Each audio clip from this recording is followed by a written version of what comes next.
All right, so in this assignment, you're going to start writing just a little bit of your story, probably like the introduction parts of your story. But you need to also include figurative language. So make sure you reviewed that in the last slide and kind of think which ones you want to use. Maybe you already have a simile in mind or a hyperbole metaphor, whatever it is. But you're going to click down here on story outline. It says use the guide below to write a paragraph describing your setting and another paragraph about your character.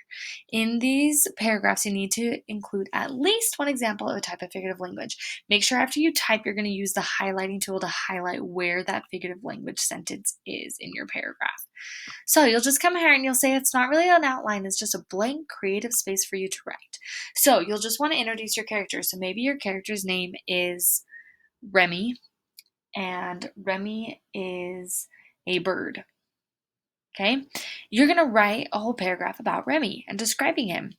Um, and you'll probably want to write this in a way that you can include in your final version of the story. So, really write, like, imagine it's the first time you're meeting your character.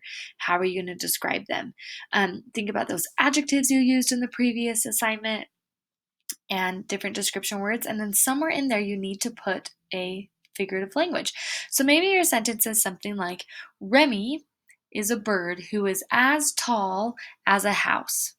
Well, tall as a house is a simile. So I'm going to highlight that in my paragraph using my highlighting tool. That's right here. Okay, so you need to write. This should be quite a few sentences because it is the first time you're introducing a character and introducing a setting. So make sure you can come back and use these to write. So make sure they're kind of really thought out and that you've used your highlighting tool to show us that you can apply figurative language in your own writing, and then you'll come and submit.